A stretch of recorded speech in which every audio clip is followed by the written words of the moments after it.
ముందుగా ఉద్యమాభినందనలు తెలియజేస్తారు. Last time 22 రోజులు సమ్మె చేశారు. ఒక 2-3 సంవత్సరాల క్రితం 2023లో సమ్మె చేశారు. వేతన సవరణ మీద మిగతా వాటి మీద. ఆ సమ్మెకు కూడా మేము ఎన్జిఓస్ తరఫున వచ్చి నాయకులందరితో కూడా మద్దతు తెలియజేయడం జరిగింది.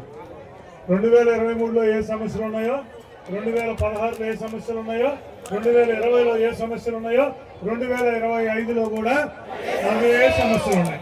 నాకు వచ్చి నాకు అర్థమైంది. అది నేను మనాలు వస్తే పొద్దున అడిగాను. నేను ఏముంది మీకు సార్, మాకు ఈ రావట్లేదు అని చెప్పారు. నేను ఒకటి అడిగా, మీ రాష్ట్ర నాయకత్వాన్ని అసలు ఏమొస్తున్నాయో చెప్పండి అయ్యా. వాళ్ళు ఏమి చెప్పలేకపోయారు. రాష్ట్ర నాయకత్వం మీకు ఈ 9 సంవత్సరాల్లో ఏం వస్తుంది అని అడిగితే వాళ్ళు ఏమి చెప్పలేకపోయారు. తప్పు రాష్ట్ర నాయకత్వాన్ని కాదు, మనకి ఏదైతే చెయ్యాలో వారికి. సుప్రీంకోర్టు చెప్పింది సమాన పనికి సమాన వేతనం. మనం డిఎస్సి ద్వారా వచ్చాం, బిఎస్సి చదివాం, బీఈడి చదివాం, అదే స్కూల్ అసిస్టెంట్గా పనిచేస్తున్నాం, అదే పిల్లలకు చెప్తున్నాం, అదే స్కూల్లో చెప్తున్నాం, అక్కడే ఉన్నాం. కానీ కనీసం విద్యాశాఖలో డిఎస్సి ఎస్సీ టీచర్లు పెట్టినప్పుడు కూడా వీళ్ళందరూ బిఎస్సి బీఈడిగా ఉన్నారు. 5 ఏళ్ళ నుంచి 10 ఏళ్ళ నుంచి 15 ఏళ్ళు చేస్తున్నారు. అందరూ 40,000 50,000 చేస్తే వీళ్ళు 23,000 22,000 చేస్తున్నారు. మరి 10 ఏళ్ళ నుంచి మన దగ్గర పనిచేస్తున్నప్పుడు వీళ్ళందరికీ వెయిటేజ్ కల్పించి ఏదైతే 20,000 ఉద్యోగాలు ఇస్తున్నామో, రేపు ఇంకోడైతే 15,000 ఉద్యోగాలు ఇస్తున్నామో, ఆ ఉద్యోగాల్లో వీళ్ళకి కొంత రిజర్వేషన్, కొంత వెయిటేజ్, వీళ్ళకి సమాన ప్రతిపత్తి ఇవ్వాలన్న ఆలోచన రాష్ట్ర ప్రభుత్వానికి కలగకపోవడం సూచనని చెప్తున్నాం.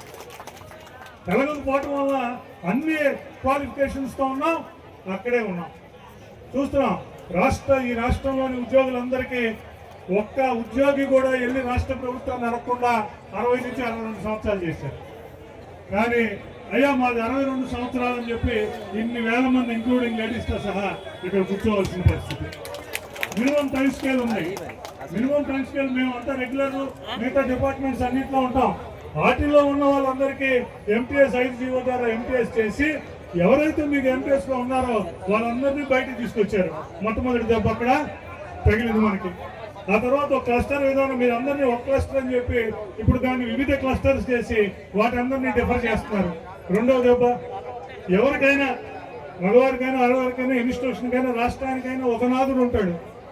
ఎక్కడైనా ఒక నాదుడు ఉంటారు. మీకు 3 నాదులు ఉన్నారు. అది సమస్య ఏంటంటే ఈవెన్ రాష్ట్రానికి కూడా ఒక నాదుడే ఉంటాడు, వ్యవస్థకు ఒక నాదుడే ఉంటాడు. మేమందరూ రెగ్యులర్ డిపార్ట్మెంట్లో ఉంటాం.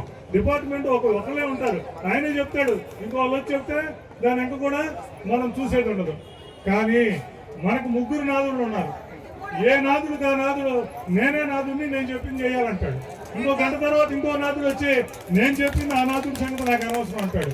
ఈలో 3వ కృష్ణుడు వస్తాడు. ఆయన వచ్చి ఆ ఇద్దరి సంగతి నాకు అనవసరం, నా దగ్గర చేస్తున్నావు, ఈ డేటా నాకు ఇవ్వండి. ఇది సమస్య. వేతన సవరణ మరి 6 ఏళ్ళ నుంచి కొంతమందికి, 9 ఏళ్ళ నుంచి చాలా మందికి కూడా రాని పరిస్థితి ఉన్నది. అది సమస్య. ఇవన్నీ ఏది చూసినా సమస్యలు. అందుకైనా చెప్పాను నేను, మనకి రాని వాటి గురించి చర్చించుకోవడం కన్నా రాష్ట్ర ప్రభుత్వం దగ్గరికి వెళ్ళి అయ్యా మేము 10 ఏళ్ళు 15 ఏళ్ళ నుంచి చేస్తున్నాం, మాకు 23,500 తప్పితే ఈ మిగతా రాష్ట్రంలో ఉన్న ఉద్యోగులకి, ఉపాధ్యాయులకి, మిగతా వారికి, ఈవెన్ కాంట్రాక్ట్ ఉద్యోగులకు ఉన్న ఏ ఒక్క సౌకర్యం కూడా మాకు లేదు సార్, అందులో ఏదో ఒకటి ఇవ్వండి.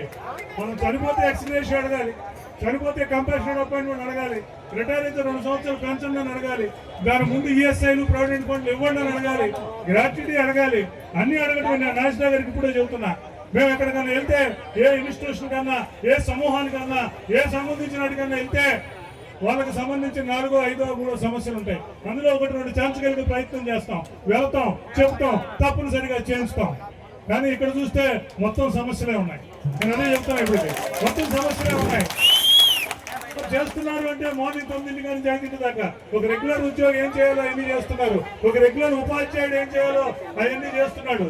కానీ ఎవరికి ఉన్న ఏ ప్రివిలేజ్, ఏ విధి లేని పరిస్థితి. ఇక్కడ కూర్చున్న మహిళా మనులను చూస్తుంటే చాలా మంది వచ్చారు. కలర్ఫుల్ గా ఉంది మొత్తం మీ ఇదంతా కూడా. వాళ్ళందరి ఆవేశం, వాళ్ళ యొక్క ఇది చూస్తుంటే మాకు అవి వస్తే వచ్చింది రాత్రి కనీసం మా సమస్యలన్నా చర్చకు వస్తే బాగుంటుందని చెప్పి వీళ్ళందరూ కూడా దాన్ని ఇక్కడ ఇచ్చేస్తున్నారు. మా సమస్యలన్నీ చర్చకు రావాలి అనే పరిస్థితి. మీరు ఎప్పుడైతే మీరు ఎప్పుడైతే జిల్లాల్లో ధర్నా కార్యక్రమాలు పెట్టారో, ఎప్పుడైతే రాష్ట్రంలో వేలాదిగా విజయవాడ నడిబొడ్డు మీద ఇన్ని వేల మంది వచ్చి ఇక్కడ సిఐటి రాష్ట్ర అధ్యక్షుడిని, ఏపీ ఎన్జిఓస్ అండ్ ఏపీజేఐసి రాష్ట్ర అధ్యక్షుడిని ఇక్కడ పిలిచారో, మీ సమస్యలన్నీ కనీసం ఎక్స్పోజర్ కన్నా వచ్చినాయి అన్న సంగతి మీకు తెలియజేస్తున్నాను. ఇది తప్పనిసరిగా అవుతుంది. ఇన్ని వేల మంది వచ్చారు, ఇక్కడ అంతా జరుగుతుంది అన్నది రాష్ట్ర ప్రభుత్వానికి ఒక మెసేజ్ వెళ్తుంది. మీ సందేశం ఏదైతే ఉందో, మీలో ఆర్తి ఏదైతే ఉందో, మీ ఆవేదన ఏదైతే ఉందో, ఏదైతే ఇబ్బంది పడుతున్నామో ఎట్లా జరుగుతుంది?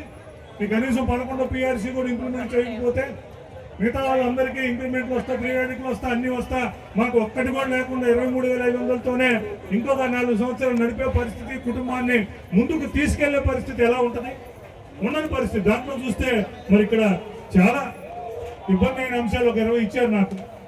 మరి వీటికి సంబంధించి కొన్ని అంశాలని, కొన్ని ముఖ్యమైన అంశాలని, అలాగే ఏదైతే మీ సమస్యల మీద, మీ ఇబ్బందుల మీద, మీకు జరుగుతున్న 10 సంవత్సరాల నుంచి జరుగుతున్న ఈ అన్యాయం మీద మీరు గొంతెత్తారో, ఈ ధర్నా కార్యక్రమానికి వచ్చి ఈ సమాజానికి కాన్స్టిట్యూషన్ ప్రకారం మనకి ఏ షేప్ ఉందో దాంట్లో తెలియజెప్పారో, దానికి ఏపీ ఎన్జిఓస్ అసోసియేషన్ పరంగా, ఏపీ జేఏసీ 12.5 లక్షల మంది ఉద్యోగ ఉపాధ్యాయ కార్మిక పెన్షనర్ల పరంగా మీకు మా సంఘీభావాన్ని పూర్తి మద్దతును తెలియజేస్తున్నాం. మీకు సంబంధించిన అంశాలు మీ రాష్ట్ర నాయకత్వానికి ఆల్రెడీ చెప్పాను. మీకు సంబంధించిన అంశాలని, వీటిలో ఇంపార్టెంట్ మనకి ఇమీడియట్ గా రిలీఫ్ రావాల్సినవి, వీటిని కొన్నింటిని మా దృష్టికి తీసుకురమ్మని చెప్పాం.